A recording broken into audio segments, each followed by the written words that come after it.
It's time for Tupelo Tom and Big Lou talking. And now, here's Tupelo Tom and Big Lou. I'm Tupelo Tom. And I'm Big Lou. And we're talking. Oh. And that feels good to say that again. I say it sometimes by myself, but it just lays there after I say my line. There's nobody to do your line. But it's great to be back, everybody. We got the band back together. It is. Alex had heard some people were concerned. This is great, saying that people were concerned that maybe something had happened and we weren't going to do the podcast. We love doing this podcast. It just so happens we've all been really, really busy. You know how the holidays are. And I think, Tom, we talked about moving forward. We may not have as many podcasts. We're going to focus on the quality over quantity. And since everybody is so busy, but yeah, it is fantastic. It's 2025. Yes, it's a brand new year. And you had an interesting, to talk about the podcast just for a second, you had an interesting thing that you did because you were recently in Tupelo. Yes. And drove back to Norman from Tupelo, and you went back and started listening to our podcast. I did. It's weird to listen to yourself. I try to the moment was there and I leave it alone. And I had to take a U-Haul back. It was about an 8.5, 9-hour drive. And I started literally from our first trailer over a year ago. Isn't that hard to believe? Wow. And I listened to every one of our podcasts in a row.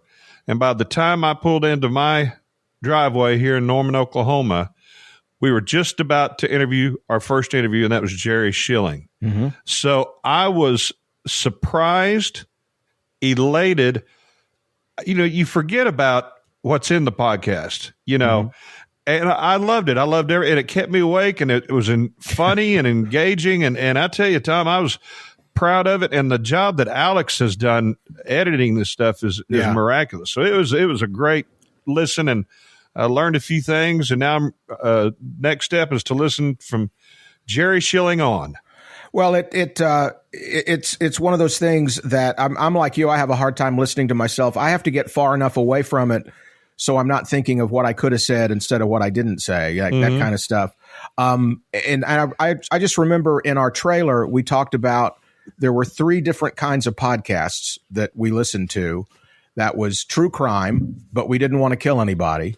Yet. That was politics, and I don't talk about that with anybody. And there was cooking, and we said we were going to start an eating category, but we didn't know anything about cooking either. Yeah.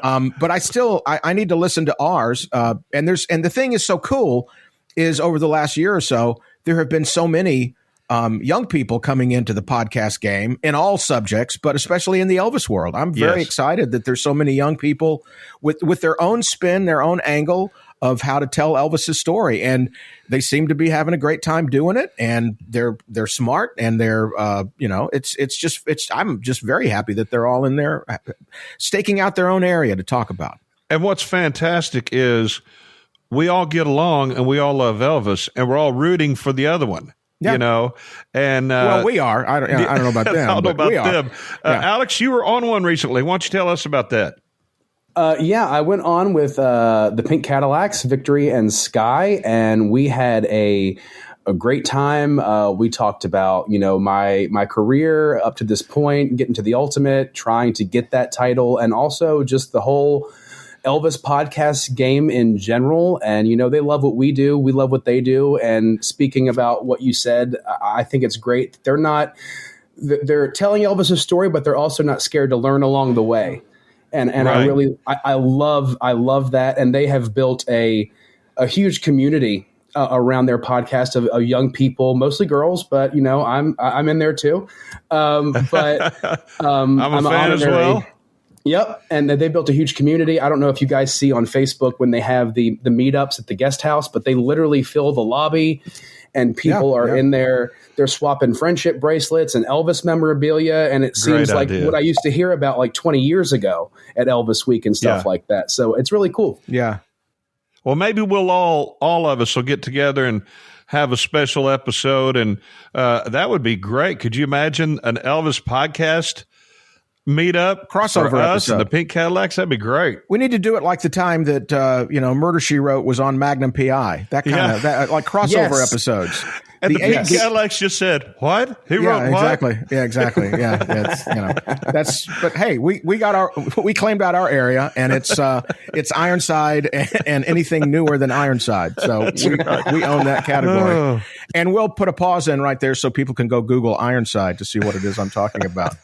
But yeah, we're back, and like we said, we took a little break, and things came up end of the year, and I'm in the year of transition for myself. I'm just trying to decide when I'm going to step back from radio, not from the Elvis world, from my 42-year career in radio, because I'm looking at the retirement happening sometime in the year 2025. So we'll see when that happens, and that'll give me more time, to watch Ironside, but it'll also give me more time to think about what we can do in the Elvis world too. And what's cool is I think if I keep going at the pace I'm going financially, I should be able to retire at least by 21-17. 21-17? Yeah. Yeah. Or okay. No, what is it? What year are we in? Yeah, that's about right. The old joke was I've got enough money to last me the rest of my life, provided I die by Tuesday. That's right. Yeah. Well, I have, I talked about this on Facebook a little bit, a great documentary about Las Vegas. I think it's called The Creating Sin City or something like that. And of course, Elvis was a massive part of it, even dating back to when he appeared in the 50s with Liberace, correct? And at the Frontier. And it was so cool. We know the story. We've heard it a million times. But to have a whole our community group talk about it was so cool. But the neatest part, they were talking to different casino owners, and they said when Elvis came to town, the entire city was different. Mm-hmm. For those few weeks, the entire city was raised up and electric, and they said there was nothing like when Elvis came to town. Even if you didn't go to the show, the entire city lit up. But the coolest part was, and I think I sent you a text about this, Tom. It almost made me emotional to see Jerry Schilling interviewed. And to think, I can't believe I know that guy because of Elvis, because of you, because of the Elvis world. I know Jerry Schilling. And, of course, he was fantastic in his interview. And at the end, they were talking about who's the most electric performer, that you ever saw in Vegas. And, a lady brought up Luther Vandross. Somebody brought up Celine Dion or something. And then and I was sitting there going, oh, come on, it's got to be Elvis. And sure enough, after about two or three, everybody, Elvis Presley. And, Jerry Schilling said there was nothing like the electricity of an Elvis Presley show. And I will tell you guys, too, because I know he's not on social media. I talked to Jerry right around Elvis's birthday when all the fires really started happening in California. And he and Cindy were up there in the Hollywood Hills in the house Elvis bought for him back in 1970. And they were not close to the fires, but they were in the evacuation area of standing by. You may need to evacuate. So he had the car. They had the car packed up and were ready to leave quickly if they had to. But they're fine. And I spoke with Linda Thompson, who lives in Malibu, and she's fine, and her family. So the people that I knew, I was kind of checking in on, and I got a couple of other friends back in the 90s when I lived in Los Angeles. I had a TV show I was on for TNT called Rough Cut, and we had a camera company, a camera photographer, and his company were our shooters for everything. And I've been in touch with him over the years because he and I just got along really well. The relationship in a cameraman and an on-air talent is very important with how you present yourself, on camera, because they look out for you a lot. Camera guys do. And he just posted right around the 8th or so of January that he had lost his house. Oh, my gosh. So I do know a lot of people that been since then that have been impacted by this. And I look at that video of the flyovers of the area, and I don't know how long it's going to take to, I know where Jerry lives in the Hollywood Hills, they have to coordinate when houses do yard service, because the streets are so narrow that if this house is having a yard service, a lot of people can't get by. Like if another yard service wants to go up the hill past that first house with the yard service, they can't get their machines and trailers around it. So they work to coordinate, what day they're going to be in with doing yard service. And I can't imagine coordinating with builders and plumbers and landscapers and all the people that are going to have to come into California to do all that. So our thoughts and prayers and hearts and everything go to those people out there. As well as still with the people in North Carolina. That is still a disaster. And I'm everybody tries to politicize everything, unfortunately. I'm so glad the election's over with. And it reminded me of one of the many reasons I love, no matter who you voted for or what you think of anybody, I love about the Elvis world.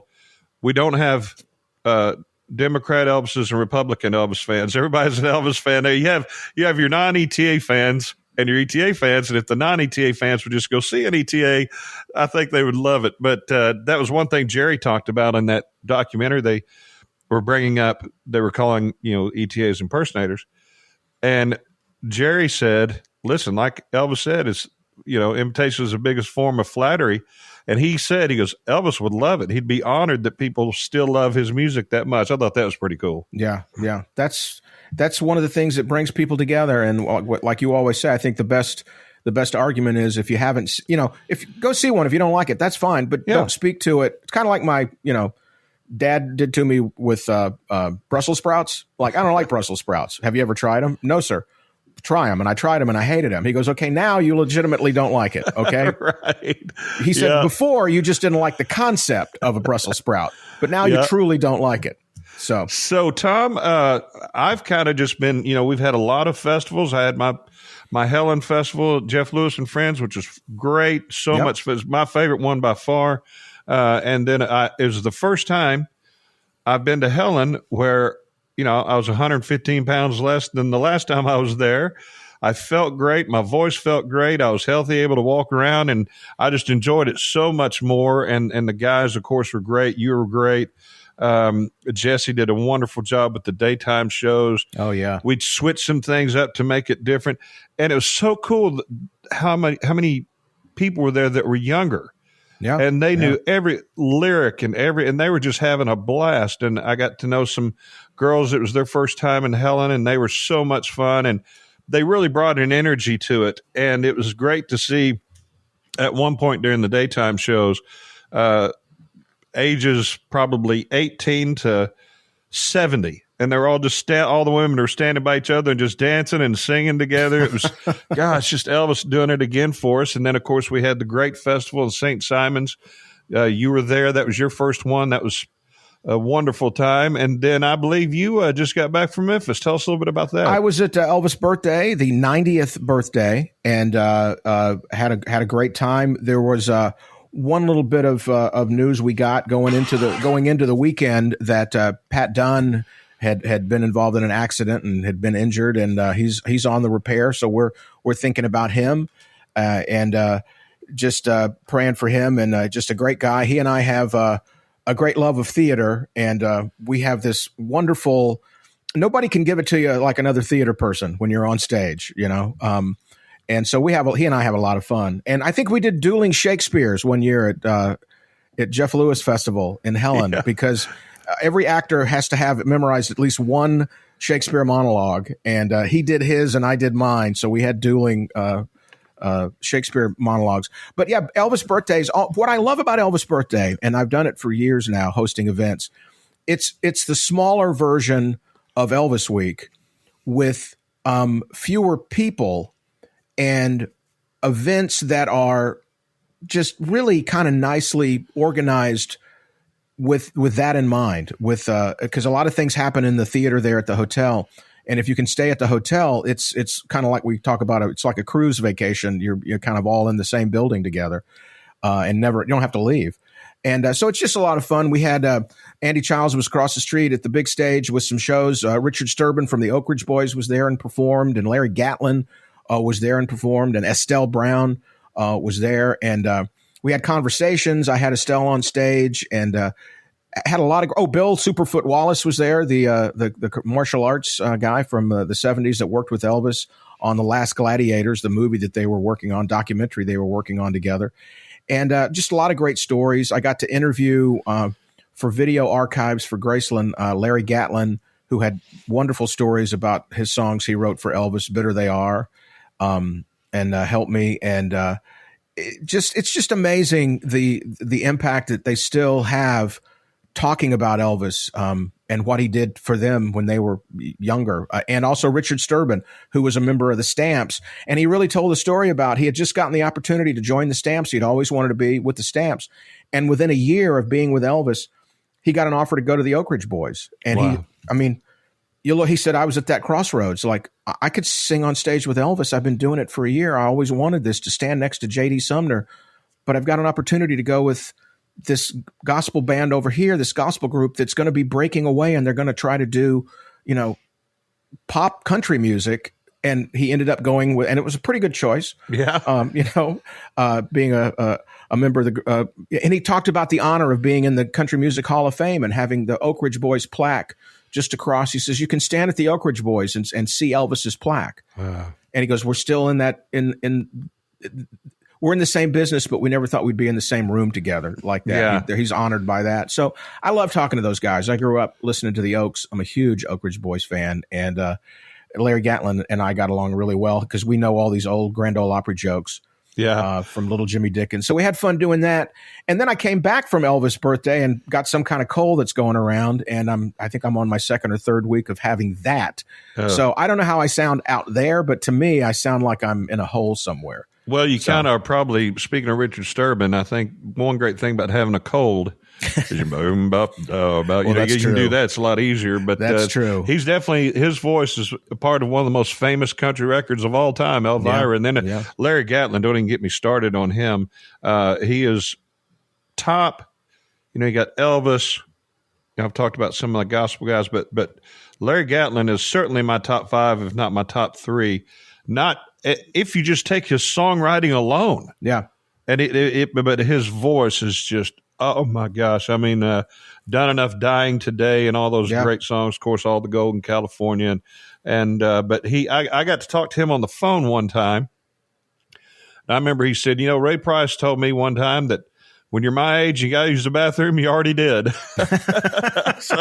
But he's just such a great writer and talent.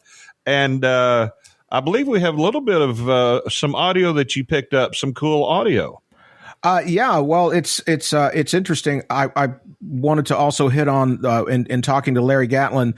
He started talking about we were talking about Elvis and his love of gospel music, and that is something that the Gatlin brothers all grew up in the church in Texas. And they have a part in their I said, do you still do the thing in your show where you challenge the audience? And he says, oh, yeah, we still do that. And any obscure gospel song from any hymnal or any gospel quartet song, name the song and one of the 3 Gatlins will know it. Golly, that and is he cool.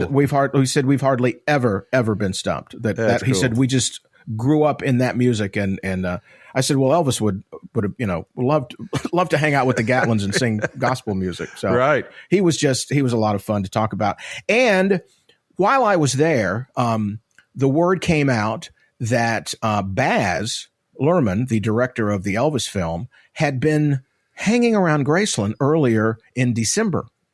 And Angie didn't give me a lot of details, And I thought, oh, well, this will be something. Maybe I kept it on the DL, on the down low. Didn't say anything. As the Pink Cadillacs would say, the DL, the kids. Yeah. But I noticed I said down low. So for the people that don't know what that means, I'm still, I still have to let them know because I just read that on my notes here to try to be hip. Do we still say hip, Alex? Do we try to be hip? I do. I think we still say hip. We say that, but I also heard it's hip to be square. So I'm not sure. Well, Huey Lewis said that. Oh, okay. Hey, I trust him. Do kids still say awesome? Is awesome still a thing, or is that more like groovy now? As long as John Denver is still played on the radio, I'll still use awesome. All right. Awesome. So anyway, the other day, a lot of people that follow Baz Luhrmann, the Elvis director, on social media were gifted with some teaser videos. But then at one point, Baz himself appeared, and Alex, I'm gonna play this, and Alex will mix it and make it sound really good. But you can find it on Baz Luhrmann's social media pages to see him. He's on camera in front of Graceland. So when you hear him say, you can see where I am. So this is Baz and his message to the Elvis fans about what he's been working on the last little while. And action. You know where we are. I am thrilled to be back in Graceland and to be able to say that it's true. It's very, very true. I can't even begin to tell you what we had found during the making of Elvis in terms of never before seen concert footage. And our sleeves are rolled up. We are working hard, and we want to make something absolutely unprecedented and special with this material. So it's time, as we like to say, to TCB. Cut. There he is. There he is. That's Baz with his little announcement of some on tour footage and some That's the Way It Is footage and some footage they found in the archives. Tom, he's like the Steve Bender of our time. Yeah. What Steve did for Elvis in '68, he's doing today. Yeah. Or has already done. What I love about it is he went into the Elvis world so deep in preparation for working on the film, and even had an extra year to kind of do it with COVID hitting like it was, and really delve into the archives and the culture of Elvis, became a fan, and when the film was over, was unwilling to leave Elvis's world. I mean, he could have – the movie had Oscar nominations. He could have made another big, huge movie in the last year but he wanted to do more, something else with Elvis. And he's still absorbed. I'm sure he's working on other projects, but he's still devoting time to going to Graceland, to going through the archives, to come up with something else for the fans who were so thrilled by his movie with Austin Butler and everybody. I mean, Elvis, and this, I sound like a broken record, but, obviously there's never going to be another entertainer like him. There's so many factors involved. Elvis, biggest star in the 50s, goes to the military. Even though his records are still on the charts, he makes a comeback. Now he's the biggest movie star in Hollywood. And then he makes a comeback again and gets back on television. Then he goes to Vegas, and now he's coming back and performing again. Mm-hmm. And he's doing all these. And then when A Little Less Conversation comes out, so that song makes a comeback. It's on network television on that Vegas show. Then he comes back again with the Cirque du Soleil. Then he comes back again with this film. Now we're getting another docu. It's just incredible how Elvis is going to be here forever. And, we talked about the young people in Helen. We got a great interview coming up. This will kind of lead into it probably. The young people that are performing as Elvis, that are tribute artists, that are 16, 17, 18, 19, 20, early 20s, and they're phenomenal talents. And I'm learning stuff about Elvis I didn't know from Finley and these other great young artists, and it's exciting. Yeah. Well, I think that is a great intro into our guest today on the program. It was last March of 2024 where he became the Nashville Elvis Festival champion, hails from the UK, and then a few short months later competed in the Ultimate in Nashville. And then competed at the Ultimate in Memphis, representing Nashville, and became the Ultimate champion. Yeah. And it was an opportunity for Brian and myself to realize, like, hey, after doing this festival 7 years, we finally got a guy. We've had some incredible Nashville champions, guys I'm incredibly proud of. And one of our guys made it. One of our guys became the Ultimate. And just what a wonderful representative of Elvis. And to meet a guy like this who is, someone that rivals us, Jeff, with good looks and sex appeal on stage. Almost, yeah. I mean, he's got some. He needs to. For a kid, he's going to work on it. He doesn't have the distinguished, regal nature of our looks. Is that what that is? I think so. I'll take that. He can't grow a gray beard like me, though, can he? I don't think so. But this guy has just been what a wonderful guy. The last couple of years. For Summerfest, for Cody Dana's Summerfest down in Florida, in Inverness, a lot of the guys, we room in houses for a couple of years. Jeff, you and I were rooming together in a house and had a pool, and, no big deal. Everybody in Florida has a pool. But the last couple of years, they put me in the house with Ben and Rianne and Emilio with the Brits, who I found out as a culture, they're not big into napkins. So I had to break them of that. I was always handing out napkins to these people. It was just like, come on, use a napkin for God's sakes. I understand the ice thing, but what is it with napkins? But Emilio Santoro, the Ultimate champion, and it's tough to get on this guy's schedule. And we coordinated an interview and a time for the interview, and then at the last minute I had something come up and I couldn't do it. And that's where any member of our team can step forward. And you guys did it, Alex and Big Lou. I did my best Tom Brown impression I could. What would Tom do? Yeah. Well, here we go. Let's bring him on, Mr. I can't Emilio wait to hear it. It's great. Emilio Santoro, the ultimate of 2024.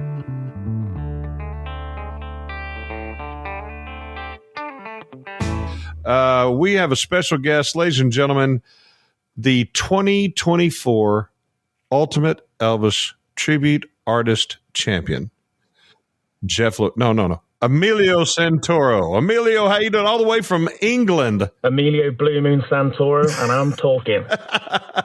There you go. How are you all doing? Merry Christmas, everyone. Oh, Merry Christmas, man. We're also, of course, joined with Alex Mitchell, our wonderful producer. And I just noticed the title he has under his name. I won't say it, but it's very, very funny. It's great. We do this in kind of it's Riverside's the format we use, but we can see each other, and eventually we may get some video and stuff going on Tiki Tac or whatever it's called. But we can see each other. We have a lot. I wish you guys could be on our end of this because it's very fun. But we just got back from St. Simon's Island in Georgia, which was a lot of fun. We had a great festival with ETA Festivals, Cody Downath and the whole team. Great shows. Emilio was there with us, and we just had so much fun. I got to go see some places where they shot The Longest Yard and Forrest Gump. That was a lot of fun. But great crowds as always, packed houses. The entertainers were great. The band Infinity, they're phenomenal, of course. Tupelo Tom was with us and emceeing and doing a great job as always, but it was just a wonderful time. And it's always great when Emilio can make it over. And we had just finished our Helen, Jeff Lewis and Friends Festival in Helen, Georgia, and Emilio was there for the first time. Emilio, tell us a little bit about that. What'd you think of it? Well, like you said, it was my first time in Helen, and growing up in the Elvis world back at home, I've always watched the Facebook Live videos of the Helen Jeff Lewis Festival. And to be there in person, it was so amazing. And I've heard so many stories from Ben Thompson where he's saying that this is the place you want to be a part of. And once I was there, it just felt like a massive, massive family. And just to be a part of that, it was just so much fun. It was just the most relaxed festival I've always been involved in. But then still so respectful to paying tribute to Elvis Presley, but just with such a fun element. It was something like I've never experienced before, and I can't wait to be back next year. That's great, man. Well, I can't wait to have you back. And I always talk about Helen's kind of like the end of the year lake house trip the family takes. Yeah, for sure. For sure. And so I love telling this story about you when you won the Ultimate, and we're going to get into that deeper here in a little bit, but when you came out for that last song and you sang Blue Moon, I texted Jeannie and I said, "Oh my God, what is he thinking? What a horrible decision." And somehow you took probably my most unfavorite Elvis song is probably Blue Moon. And then there's a 70s one I'll think of here in a minute. Anyway, we'll get back to it. And you turned it into this brilliant, literally masterpiece. You moved once during the whole song, and I couldn't take my eyes off of you. Vocally, you had an energy about you. What made you choose that song? So I'm sure a few of the listeners would have heard the story that I was actually supposed to be. Well, I was planning on picking If I Can Dream. So I've got a whole story behind that where I actually had my If I Can Dream suit ready, and I had it steamed, and I didn't actually have a spare costume just in case I didn't get If I Can Dream if I made the top 5 at this point, because I was still in the top 10 at this point. I didn't know if I was making the top 5. So then I then remembered a few minutes before going on to sing my top 10 songs, I don't have anything spare if I don't get If I Can Dream. What if I don't get If I Can Dream? So literally 5 minutes before the top 10 started, my mum ran back to the house, got me my costume as a spare just in case. But I was so sure I was going to get If I Can Dream, because looking at the lineup, none of the other guys, it was either 70s or 50s guys. So I then come off stage and I didn't get If I Can Dream because Moses Snow picked If I Can Dream before me, and he did a great job of it as well. But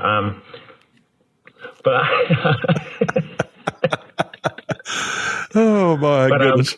So then I've gone on stage then, and I was, to be honest, I was panicking. I was panicking because I was so set on If I Can Dream But luckily, Ben Thompson, my good friend Ben, was backstage, and he slapped me back into place, and he sort of said that it doesn't matter what you're singing, just go up there and do your thing. And for some reason, I don't know what made me choose Blue Moon as my second option. It's just one that I've always felt confident singing, and I felt like it's so powerful. Just in the other rounds, I've done all the dancing, I've done all of that, sort of show that side of my Elvis tribute, but I just wanted to do something where I was just standing in the middle and people could just listen to my voice, and hopefully it was going to work. And it was nerve-wracking because it was so different to what anyone else has ever done before. But I think luckily, like when I was in the moment, I just felt the room go silent. And when you're an entertainer, I'm sure Alex will back me, when you're an entertainer and you're singing on the stage as an Elvis, you get a buzz doing all the dancing and everything. But sometimes when you just strip it back and just stand there in the middle and just sing, and you can just tell people are listening to you, it's just no better feeling than that. It's funny because, I was an Elvis tribute artist for a short time, and I got into it. I was in Nashville and singing and all that. I got into it because I thought, well, this will be cool. I'll do it for a year and write a book about it.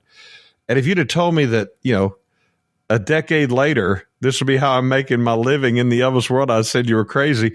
But luckily, I did not dance ever, so I don't know what that feeling's like. I just stood there and sang. But Fairy Tale is the other song I don't like. Those are two songs, Fairy Tale and Blue Moon. Right. And so it was so powerful. The audience was just dead silent. You had them in the palm of your hand. And I was rooting for you to win big time, and I think you won the audience over. And we had you in, I think, Summerfest in Illinois, both, I think, to our festival. So we're rooting for you, obviously, because you're such a great guy. And I won't say the name, but I will say I was talking to somebody very special in the Elvis world. I'll say that. And it was before the finals, and we were talking about who we thought was doing the best, and I didn't say anything, and this person brought your name up, right, and said, I think he was really great. And the first thing I said, since this person opened the door up, I said, well, I'll tell you what else, he'd also be a fantastic representative of our business and our world, and you've proven to be that. I mean, besides the women being in love with you, you're such a great guy and so funny. And I think a lot of people realize that about Emilio. He's hilarious and not always G-rated, which is even funnier.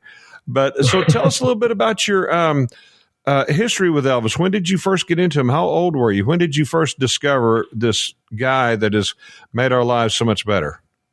Yeah, so I was lucky enough to discover Elvis at a very young age. Obviously, I'm only 22 now, but I was 4 years old, and I think it's like most people's story. It was either a family member, but my mum, being a massive Elvis Presley fan all of her life, she would always play Elvis music around the house when I was growing up, and I remember specifically when I was 4 years old, she had the Elvis from Aloha special on the TV, and I just saw this god-looking man, just the most amazing looking man I've ever seen. Just I was able to get like a charisma come through the TV like I've never sort of witnessed with any other entertainer. I think that's what makes Elvis so appealing to so many people. He just had this charisma, and he could just connect through a TV or radio, no matter what it was.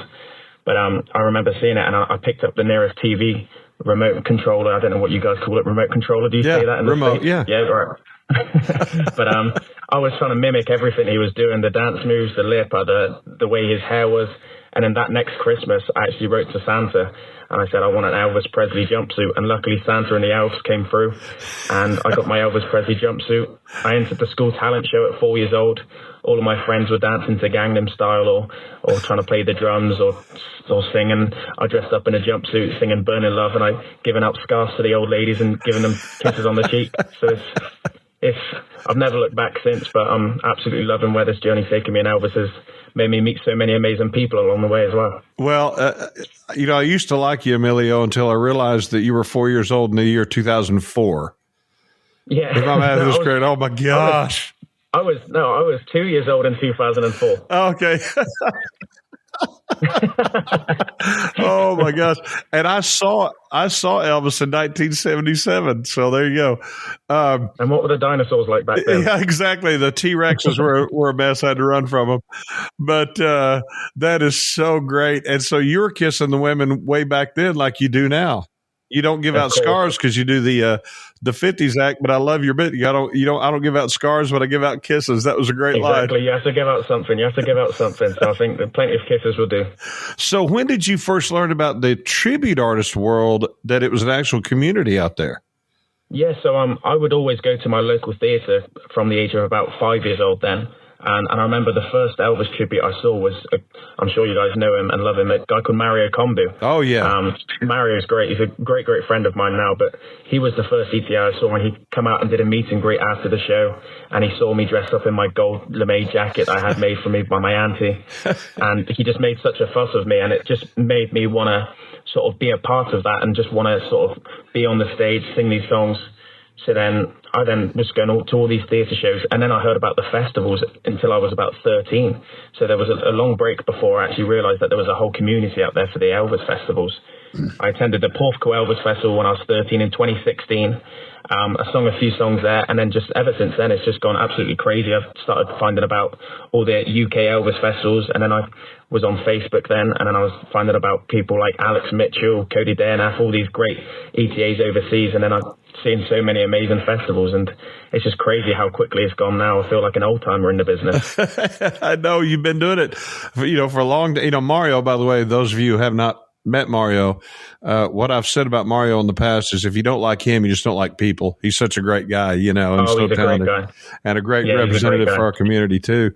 And it's funny. In 2011 was when I first donned the sideburns, as I like to say, and that was about the time we had our ETA British invasion. Chris Connor, right. Pete Storm, Ben was coming over, all these, and all of a sudden the industry just changed because y'all take it so serious over there as far as the detail. Yeah. And over here we kind of bring our own little flavor and version to the Elvis thing. But in the guys coming over from England, man, it was he put his finger this way, he held his hand this way, and what is the ETA community like in England? Yeah, so that's a conversation I love having. But whenever I come over to the States, I know I spoke about this situation with Cody a few times as well. It's so different. It's actually amazing being able to go around the world and see the differences with the Elvis fans, how they react to songs. When I first went over to the States, I was so nervous because Ben was telling me that they're a very different crowd, and they'll probably be screaming for you a lot more. They'll be like sort of getting involved a lot more, which I've noticed with you guys, and I absolutely love it because I just bounce off the energy from the crowd. But back at home, regarding towards the authenticity, there's definitely like a more cry for being an authentic Elvis tribute act rather than sort of doing your own style of your Elvis tribute act.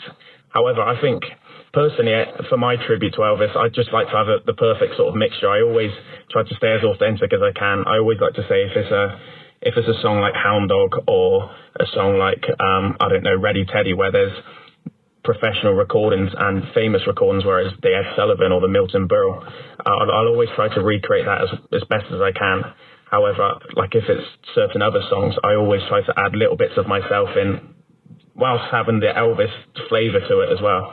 But I think it's all about getting the perfect balance. But I think the Elvis fans back over here and at home in the UK definitely appreciate the authenticity. And some of the guys in America, they realize that when they come over to the States, and then they do change their way that they pay the tribute to Elvis. And I think every time that Cody's come over, every time Dean's come over, Bill's come over, they absolutely love these guys and they appreciate what they do for Elvis's name. And so, yeah, it's just amazing, really. So, Emilio, did you notice a major difference when the movie came out? It's massively. I'm not too sure what it was like in the States, but back at home, it's gone crazy. Like, it was quite sad for a while, to be honest, because it was always me and a good friend of mine, Aaron Walker. We were the only young guys really coming up in the business back at home here in the UK. And it was just us two for a while. And then ever since the Elvis movie come out, honestly, there's like 5 or 6 young Elvis tributes that's just come out from nowhere, all either my age or even younger, like this 10-year-olds, 11-year-olds, 12-year-olds, all wanting to pay tribute to Elvis and listen to Elvis music. And even in the shows as well, when I'm doing my theatre tour back at here, the crowd is, the average age has gone down from 80 to, I think, 75. Yeah, right. But no, seriously, it's gone down drastically. Like the young crowd is like a full circle moment for me, seeing like 4-year-olds in the Elvis jumpsuits, because I just remember that used to be me. Yeah. But whenever I see the young Elvis fans in the crowd, I always try and make a fuss of them and try to get them up on stage, because I think it's important we encourage them. And that's what I learned from Mario. Like, if Mario didn't sort of encourage me to keep on listening to Elvis, keep on singing the songs, I don't know if I would be here now. So I think it's important to encourage the youth, and the Elvis movie was definitely a big factor in that. It's funny because when Tom and I interviewed Jerry Schilling, he had the great line where he said, "Just get him to Elvis. Elvis will take care of the rest." Right. Yep. And, in Helen, we had this, I don't know, there's that little row where you're doing the daytime shows of the younger girls and guys. They got to Elvis from the movie, and now they're obsessed with actually Elvis, and they knew every word, every lyric. It was fascinating, but that's what happens. And really, it's no different than when I was a kid and I first heard Elvis. The music is timeless. And one of the many great things about Elvis is he gave us so many different versions of himself, which leads me to this question. Do you see yourself evolving or changing into the progression of doing like 68 and 70s Elvis eventually, or do you just like that era that you're primarily doing now so well? Yeah, so at the minute, I'm definitely, my main priority is trying to get the 50s stuff to the best of my ability. I want to try sort of, because, there's so many great ETAs out there, but the majority of the ETAs are always paying tribute to the later years of Elvis in the Vegas years, the concert years, whereas there's not so many of the young guys that is paying tribute to the 50s. So I think my main goal is to sort of help people remember how cool Elvis was in the 50s, and there's so many great songs in the 50s, the early 60s, and I'm trying to pay tribute to that. But I've started doing the 68 in this last year. I'm still trying to get used to it, because it's such a difference. Yeah. It's crazy that just even from the late 50s to the 68, it's such a difference in Elvis's look, the way he styles his hair, the way he moves. It's not all in the hips anymore. It's more sort of up. He's using the shoulders a lot more, the way he's bouncing around, and it's just so cool. But I think I'm definitely taking my time with it. I won't be doing the jumpsuits anytime soon. Yeah. I always like to say I'm going to look at doing the 69, the 70s Elvis when I'm going to probably be 30. So 8 years time, that's when I'll start looking at it. I don't want to do everything now and have nothing to look forward to. Well, you also do a great tribute to like Elvis in 1960 to 62. I love that little range that you do as well. That's really cool. That's my favorite era of Elvis. The Elvis is Back album, the Potluck, all those great albums that just early 60s, so many great songs. That I Got Lucky album, just so many great songs that you don't get to hear often. But just that whole gentleness in Elvis's voice, he could be so powerful, but he's just found such a gentle tone to his voice in that time period. And I just love trying to recreate that as much as I can. And then even though Moses did If I Can Dream in the finals, theoretically the top 5 this year in the ultimate were 50s guys, and I'd never seen that before. That was just, I thought I worked out actually that the average age of the top 5, I think, was 25 years old. Wow. So that just shows that Elvis is just, he's living on forever. There's no way that people can't tell me that Elvis isn't as big as he's ever been, because just seeing the young fans that have come to shows and just how some of the top guys in the world are around my age now is just amazing. And, But to have 2 other 50s guys on the stage with me, that was a powerful moment for sure. The 50s guys are coming for the 70s guys. That's right. And thank God for Baz. I call him Baz because I talked to him one time. But we got this documentary coming up. We're going to probably have the extended version of the movie coming out soon. There's so many exciting things. And Angie at Graceland, the curator there, she's so amazing. Every time you go to Graceland now, it even looks different. You can, they have different exhibits and stuff. So I agree. This was something that you think, well, if 10, 12 years ago, I thought, well, this might have another 5, 6 years in it. And it feels like we're not even started. Yeah. It's great. Yeah. I think that when we go into the ultimate, they get us to answer a few questions, and they said, if you have one word to describe Elvis, what would it be? and I'm pretty sure I put something like infinite or eternal. And I think that's just the best way to describe Elvis. No matter how many years go by, Elvis is always here, and he's always on top of the charts, on top of like any records, and it's just always Elvis is always there, and I think he always will be. And everywhere, like today I went to kind of an antique store doing a little Christmas shopping, and I just saw, an Elvis mug and an Elvis poster and an Elvis, everywhere you go, there's an Elvis something. Elvis is everywhere, right? I don't know if you get H&M in the States, but we've got this shop called H&M. Yeah. And I was looking around, and then all of a sudden I see Elvis's face on this blue T-shirt. I was like, and H&M's just like a casual store. Like it would just have non-branded shirts or trousers or anything, just some casual clothes, like a TJ Maxx or something like that. So I was walking around and I saw this Elvis T-shirt. I was like, oh, no way. So I picked it up, and it was a woman's shirt. So hopefully my mum's not listening to this, and it's before Christmas, but I got it for my mum for Christmas. And whilst I was looking at it, I realized at the bottom it said Elvis Presley Blue Moon. I was like, no way. I was like, no way. What's the chances of that? And ever since, and by the way, we'll hold off until after Christmas before we release this, just for that reason. But it's so funny. Ever since you won that, you see the Blue Moon neon lights and the Blue Moon beer signs and everything everywhere. And we just started seeing it everywhere. It was so funny.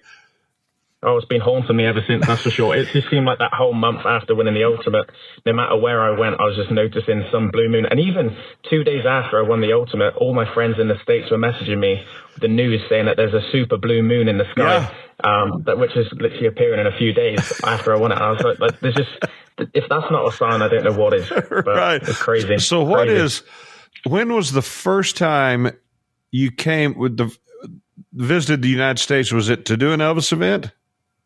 So the first time I visited the United States, I wasn't an Elvis tribute, but it was during Elvis week. I think it was the year before I started my Elvis tribute. So I think that definitely sparked the interest as well to become an Elvis tribute, seeing all these top guys. But I remember going to the New Daisy Theatre. I watched Cody Ray Slaughter, Dean Z, and Sean Clush. Wow. And I mean, they're three of the top guys. That's a great show in itself. Yeah. So I mean, seeing those guys definitely inspired me to try get up on the stage, but I wouldn't have been able to get up on the stage then. I was so nervous. My mum literally had to sort of give me the little nudge to get up on the stage because she knew I wanted to do it. But that was the first time I went to the States as an Elvis fan, which I thought was pretty cool. I was going as a fan first, and then the next time I went was as a tribute. So then the next time I went was in 2019. I would have been 14 I would have been 15. So I entered the Images of the King non-pro, and I ended up winning that. And that's sort of where I started to meet a lot of people. I think that's when I first met Alex, when I first met Cody Dayanaf. And so yeah, it's crazy how it's just flown by. But then I went to the summer festival with ETA Festivals. That's the first time I was booked for a show out there. And it's just crazy how quick it's gone. I've just so many memories that I just wish I could fit into all of this time that we've got now. I know. Well, I tell you what, man, you've earned it. And you're such, like I said, I knew you'd be a great representative for us as a community. So tell me the weirdest, most bizarre story and experience you've had as a tribute artist. To be honest, I mean, you get a few of the normal ones where you're getting the pants shoved at you and everything. But I mean, I've had or the underwear, should I say? I mean, so I've had like ones where ladies have chucked their underwear at me and they've got their printed face actually on the middle of the underwear. So I mean, yeah. So I never keep them. I never keep them because that would just be strange. But it was funny when I was first starting out. I was 14 years old and I was in a care home. Every now and again, I still do the care home shows. It's amazing doing those shows. These people with dementia, they don't remember their own family, sadly. But as soon as you start singing these Elvis songs, they just seem to know all the words, and it just shows like the music therapy. But I was 14 years old. I went to this care home, and I was still nervous doing my first shows and everything. But when I was singing these songs, and then all of a sudden, I saw these old ladies, they're like giggling to themselves, and I saw them, I was singing Return to Sender. All of a sudden, they pull out this massive bra, and these big old parachute underwear, and they were then chucking them at me, and then they were trying to put them in my pocket and everything, and I didn't know what to do at that point, so I was going all bright red, but that was one of my funny experiences. Oh, that's great. Well, tell us, we talked before we started recording I'd mentioned, have you ever played the Cavern Club? Tell us about what you told me that you and Ben are doing. I think this is really cool. Yeah, so this is probably one of the shows that I've always wanted to do, and I was lucky enough. John Keats, the guy who runs the Cavern Club in Liverpool, he contacted me saying that I can't remember exactly how many years. It's been a milestone since Elvis and the Beatles first met, something like 60 odd years or something like that. And they wanted to pay tribute to that at the Beatles Week. So every August, just like we have Elvis Week in Memphis, in Liverpool, we have Beatles Week. So fans from all over the world come to Liverpool to celebrate the Beatles. And John messaged me and he said, look, I've got this idea about bringing Elvis and the Beatles together. So I would want you to do like a young Elvis, a 68 Elvis, and a Elvis in the jumpsuits. So I said, I know the perfect guy for that. So I contacted my friend Ben Thompson. And Ben's a big Beatles fan like me. Everyone in England, we just love the Beatles. They're our Elvis, basically. So he was so up for this. And then we've come up with the idea now that it's going to be the Beatles through the years and Elvis. So we're calling it the Beatles versus Elvis or whatever they're calling it. But that's going to be actually in the Cavern Club. So to perform in the famous Cavern Club, singing the Elvis songs with like a Beatles band, and it's going to be a magical moment. And I'm as a Beatles fan and an Elvis fan, what dreams are made of. Yeah, and for those that don't know, the Cavern Club is where the Beatles got their start. It's where they played. That's right. And it's just that's one of my bucket list items is to see the Cavern Club. And Dean Z and I have talked about doing something there when we come over there at some point, but to get on over. I know it would be just amazing. And you've known Ben. How long have you known Ben? So it's funny, the first ever time that I did a show was with a local Elvis tribute act. He would always get me to come up and sing 5 songs, and this is before I knew anyone really. So I asked his wife who's his favorite. No, she asked me who my favorite Elvis tribute was. I can't remember who I said at the time, but I remember I asked her then, and she said that her favorite Elvis tribute was Ben Thompson. And I didn't know Ben at the time, so I went home. I was searching up on YouTube Ben Thompson. I was like, oh wow, this guy's great. So then, literally a few months later, I met Ben at one of the shows, and he did a meet and greet after. And I remember I was so nervous around him. I was like, honestly, I was so nervous. I was shaking. It was funny looking back at it now. Like you'll call me all names under the sun now. Right. But yeah, he was. I think I was 15 years old when I first met Ben.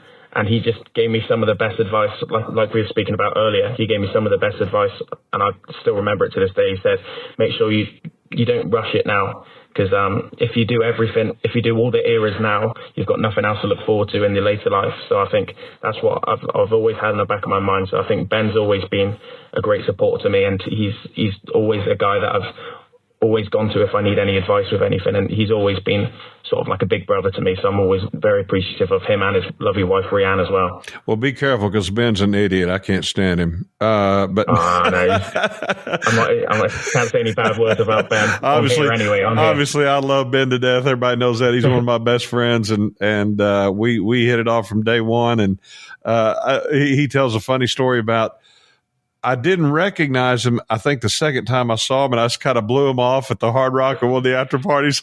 I felt like such a jerk, but no, Ben is so funny and such a great talent and a great guy. I found it funny this week, last weekend in Georgia. I think it was the first time I've been over to one of the festivals in the States as the only Brit. Right. I normally have Ben there with me. And it was really funny because the whole time I was there, I just kept like sort of second guessing myself. I kept thinking that I sound so much more English than I normally do, and I couldn't get my finger on it what it was. And like everything I was saying, it was just sounding like so much more British than it should do. But it was because I didn't have Ben's voice in the background constantly. That's right. Well, luckily we'll all be together here pretty soon. Coming up here the end of January, 1st February at Myrtle Beach. Yes, can't wait for that one. It'll be good. South Carolina, first time there. Well, Myrtle Beach is just such Myrtle Beach is the first time, it was a couple of years ago, all the festivals had done well, a couple hundred people, 3, whatever. Myrtle Beach was the first time we walked out and we had, 600-700 people. And it was insane. And that's kind of when this whole snowball became an avalanche. It was right as the movie came out. Right. And it was real exciting. And so, Emilio, you're making a living now as isn't this crazy to say this? A guy that died in 1977 is providing us. He's our boss to this day. And when the first time I worked for Elvis Presley Enterprises and I got that check, and it said Elvis Presley Enterprises on it, I've got it matted and framed in my house. Yeah. I remember when I first got my first email come through after winning the Ultimate from Elvis Presley Enterprises, and they were giving me all the dates that they wanted me for 2025 and up to 2027. Yeah. I had to screenshot it. I sent it straight to my mum. I was like, "Can you believe this?" Like, I'm still in absolute awe. Just that my boss is Elvis.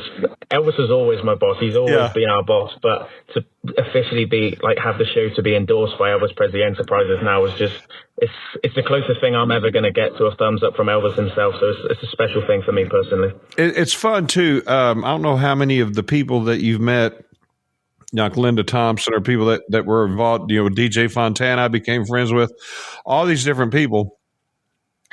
And you kind of, Elvis kind of becomes a real human being when you talk to them, and you hear the little kind of, stories of just being a fly on the wall there kind of stories. I love those stories.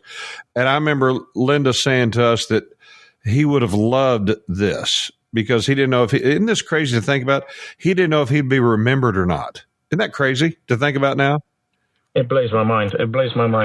And she told me one of the coolest things, we were in Tupelo, and she goes, Elvis would have loved you and would have had you move into Graceland. You're so funny. And just hearing something like that was just so crazy. But it's a great living. And another thing I love, when we did a show, Cody and Ben in Norman, my hometown, Norman, Oklahoma, we did a show there. And every Friday I go to a cigar bar and hang out with some buddies of mine. And they'd never, they'd seen kind of, on Facebook and seen a guy before, but they didn't know what to expect. And this happens all the time. They came to that show and could not believe what they saw. Nobody gets it until you see it. Yeah, I think that's what it is. I mean, we all know about these Elvis purists or so-called purists, whatever we want to call them. There's a lot that don't like the Elvis tributes, and each their own. I mean, everyone's free to have their own opinion, but I know that some of us Elvis tributes get a bad rap because they think we're trying to take the limelight away from Elvis, or they think that we're just doing it to become famous off Elvis's name. But it's never because of that. The first and foremost, people actually forget that we're just as big fans, if not we're bigger fans than a lot of these people. It's we know Elvis's sideburn length, down to in 77, we know that Elvis's sideburns aren't level on one side. It's crazy, but we're massive Elvis fans and we're doing this for the love of Elvis. Obviously, it's our job now. And it is making our living, but at the end of the day, we're doing this because we love Elvis's music, and we're trying to help carry on the legacy just that little bit. I'm sure he doesn't need much of our help anyway, but we're just trying to do what we can to keep the king of rock and roll alive. Yeah, and the first time I saw an Elvis tribute artist was in 92 or 93 in Las Vegas, Trent Carlini, and it was just so cool because I got to see a 3D version of Elvis. Right. I saw him, like I said, in 77, and to see a jumpsuit, it was so cool. Just seeing the jumpsuit, and that's what I was talking to, like you said, a quote unquote purist who hated the tribute artists. Now they're a big fan of us, but I told them, I said, look, go get 20 of your friends. I'll get 2 ETAs, and we'll put $100,000 on the line, and we'll do a trivia contest. I mean, that's that we are fans of Elvis, and it's almost like a badge of honor to be able to go out and just represent him just for a few moments. Fans kind of get to maybe, man, this is kind of what it might have been like. Nobody can match what Elvis did. That's what we're trying to do. We're just trying to just sing those timeless songs and just recreate the moment, I think that's definitely what I get a kick out of it. I mean, there's so many people, especially whenever I come over to the States, so many people have said, I was lucky enough to see Elvis live. And I think that's what we try to do for those people. We always try to sort of bring back that memory for them. But then people my age, we was never lucky enough to see Elvis live, and I'm so jealous whenever someone does say that they've seen Elvis live. But then I think what we then try to do for them people is just sort of help them imagine what it may have been like. Obviously, it won't be anything like what it would have been like, because it was just absolutely crazy just to be at an Elvis show. But just to give them that sort of little bit of a taste of what it might have been like. But that's what we're here for. I mean, we love Elvis's music. We love Elvis as a person. And we're just so honored to be able to go onto the stage and sing his music. So, yeah. Well, Emilio, you wouldn't know what this is like because you're not gorgeous like me. But when the women just scream and go crazy, it's hard to explain the feeling of that. And I know you can't possibly fathom what that's like, looking like you do. I could never imagine. But one day. One day when you grow up, you'll be just as ugly as me. But it's so funny that's obviously for those who haven't seen Emilio. Ladies, believe me, you will look forward to that. But you handle yourself with such class. And like I said, I'm kind of a Nashville snob. I lived in Nashville 25 years. I was a session singer there, so I'm kind of a jerk and very judgmental when it comes to vocals. So I get very happy when somebody wins the ultimate or somebody pays a tribute that can actually sing, and you're a great singer. Oh, I appreciate that, Jeff. Thank you. I must say Nashville is actually my favorite place that I've ever been in the world. Oh, cool. So Nashville's a very cool place. But I must say, actually, as well, whenever I'm at the gospel shows, always the highlights of the gospel shows for me personally is when you sing "He Touched Me," and you just do the most amazing version of it, and it always gives me chills. So I must give you some compliments since you're saying how beautiful I am this whole talk. Well, thank you, and I'll pay you the money right after the interview here. So all right, so we're going to wrap this up. Emilio again joining us live from Bristol, England. It's so cool. Yep. I wish Tom's going to be so mad he couldn't be here. He wanted to be here so bad to interview you and ask you questions. I didn't do nearly as good of a job as Tom does. That's why he's Tupelo Tom, the man. But, man, we're proud of you. We're so happy you're part of our family, Jeff Lewis and Friends and ETA festivals and the Elvis Presley world in general. And, man, you do a fantastic job. Can't wait to see you in Myrtle Beach. And we're just going to have a lot of fun years ahead of us. I can't wait. I appreciate you so much, man. And I must say, actually, as well, and because Tom's not here, I know that he would have said this, but me winning the ultimate, it was like me and Tom winning the ultimate because I was able to represent Nashville Elvis Festival as well. So that was a special thing for us both as well. So to be their first representative that's won the ultimate, that was special. So shout out to Tom. I'm sad he couldn't make it on. But I've always wanted to do this because I'm a massive fan of the podcast. I love all of your stuff. Whenever I'm driving up and down the UK for shows, I'm always listening. Jerry Schilling's podcast was my favorite one by far so far. But I've always wanted to do this. So if you don't mind, can I sign off in style? I'm Tupelo Tom, and I'm Big Lou. And I'm Emilio Blue Moon Santoro. And we're done talking. Well, Big Lou and Alex, I got to say congratulations on conducting a rather informational and fun interview with Mr. Santoro. That was a lot of fun. Well, I've had a great mentor and teacher in Tom Brown, and plus Emilio's such an engaging, hilarious guy, and he made it a lot easier than it would have been otherwise. He was a fantastic interview, and again, Emilio's always been one of my favorite guys, and like we talked about, when he went into Blue Moon, which I'm not a fan of that song anyway, I just thought, oh no, what are you thinking? You just blew it. And then you could have heard a pin drop, and he earned it. I mean, he was so fantastic. One of the great lay it all on the table and bet on win, I mean, just saying, you know what, I'm going to do this. And to me, it blew up the concept of preparing too much to go to something like that, to prepare in ahead of time, to be in the mental space, but they have to make those song choices. And Alex, you know more about this than me. You guys make the song choices on the fly because you make it to another round. You got to pick another set of songs, and this other guy may have had it already, and you got to do another thing. I always said, as a joke, I said I would just learn the entire soundtrack of Girl Happy and be pretty assured that nobody was going to pick any of my songs. Right. And there were 3 50s guys in the top 5, which is very unusual. And that blew that kind of concept where it has to be a jumpsuit. And it also proved that if you're great at your craft, Yeah. you're going to be in the ballpark. And hopefully a lot of judges really will kind of get out of the mindset of you have to do this song, you have to do this song, and just listen to how close is the tribute to Elvis. And no matter what song it is, that's what I hope this proves in the future. So, well, I watch these home improvement. I watch Hometown by the couple from Mississippi, obviously, because they both went to Ole Miss, so it's mandatory. And one of the things I'm always seeing when I watch these home renovation shows is people come in and they look at a house and they go, "Oh, I don't like the color. I don't like this. Let's just get out." Well, you understand, when you're looking at a house, you're looking at the bones of the house. You can change a lot of things. When you're judging in an ETA competition, you're judging the talent of the person. And even though you think they should have done Suspicious Minds, do you realize they couldn't because that song was performed yesterday by someone else? Right. So they have to. So it's a lot of judging of what you're seeing with the material they're singing. And it was an Elvis song. So judge that, not the choices that were made to get there. And Jeff, as a singer, you can probably talk about this. On a song like Blue Moon, on a song like Suspicious Minds, you'd jump all over the place and wave your hand and get down in the split and rip your pants and whatever.